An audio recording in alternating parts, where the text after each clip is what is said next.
It's no longer a question of if, but when and how much. The world's biggest central banks, all poised to unleash more stimulus to boost the ailing economy. The latest FOMC minutes show Fed action could come as soon as next month, and a Chinese PMI shock will surely jolt the PBOC into action.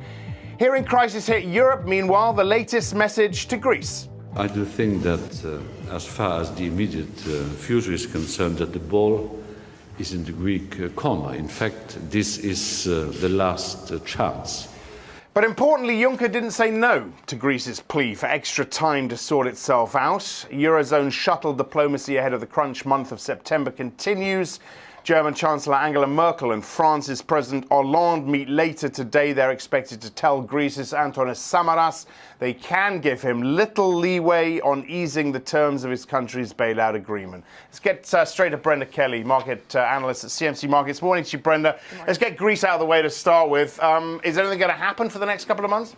I don't think anything's going to happen until we see the ESM possibly ratified by the Constitutional Court. And of course, you'll have the Troika report that they'll probably be waiting on before they make any decisions there. But I suppose in a way, it's sort of kind of down to the fact as to whether or not they want to continue with the rhetoric that they've been banging out over the last couple of months, that the euro is irreversible. And to, I suppose, be the bad guy and be the person to let Greece go could ultimately put the eurozone in a worse situation than it is already. When do the markets think the Fed's going to ease? Well, the markets have been thinking the Fed's going to ease all this summer, to be perfectly honest with you. And I think it's down to the actual dialogue that's been emanating from the Fed that they would stand ready. So in many respects, the markets have been scared that something would be forthcoming without their knowledge. So everyone has been involved, but the volumes have been exceptionally low. So I think the actual conversations that were had during the last FOMC minutes are dovish, absolutely. But nonetheless, I think since then you've had higher retail sales, you've had better jobs number, you've also had an increased US consumer confidence. So these things all happened after that Fed meeting. So I think what we'll have to wait for is the August jobs reports here, which, and obviously we'll look at what happens in Jackson's Hole for whatever sort of dialogue comes out of there as well from the Fed. So I think in some ways they don't necessarily have to do anything. They've done enough by actually stating that they would do something if it was wholly necessary.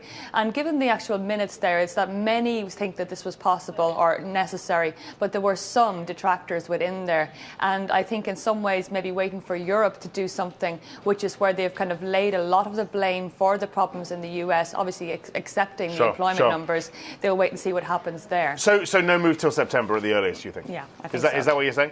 That's exactly what I think, yeah. All right, Brenda, thanks very much indeed. Brenda Kelly, CMC. Right, China's manufacturing contracted at the fastest pace in 9 months. Let's get to Tara in Hong Kong. How worrying are these numbers, Tara? Well, they're pretty worrying, and many who had expected to see that China's economy was bottoming out in the third quarter are now putting those numbers into the fourth quarter.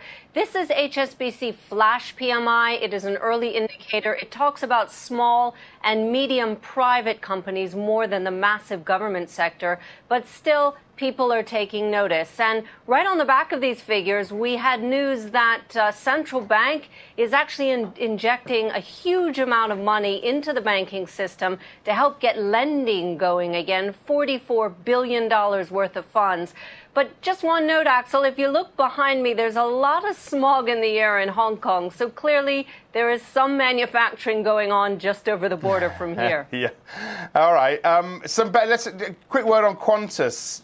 Doesn't look too positive from Qantas.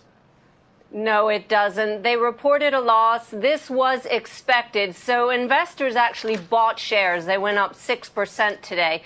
The bad news here is really for Boeing, because Qantas canceled Dreamliner orders, about 35 aircraft from Boeing.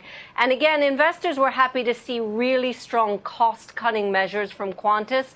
They're saying that they can get back into evenness or profit by 2015 on their international flights. So some ways to go for good news for them. OK, Tara, many thanks.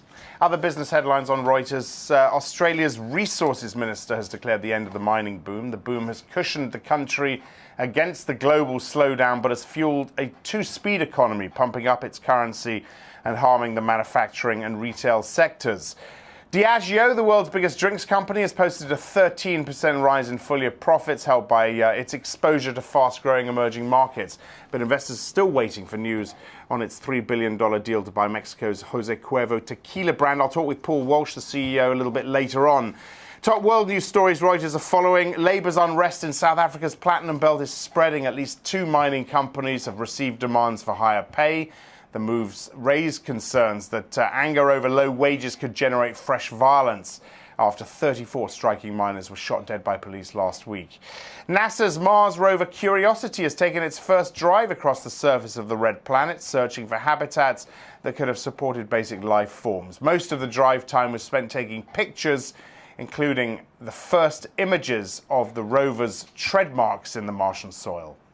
On this day, August 23rd, 1839, Britain seized possession of the island of Hong Kong from China. The conflict between Britain and China, known as the First Opium War, raged for the next 3 years. Hong Kong was eventually handed back to China in 1997.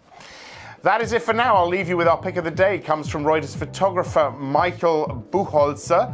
Thousands take part in the annual swim across Lake Geneva, a distance of some 1.5 kilometers. I'm Axel Threlfall, this is Reuters.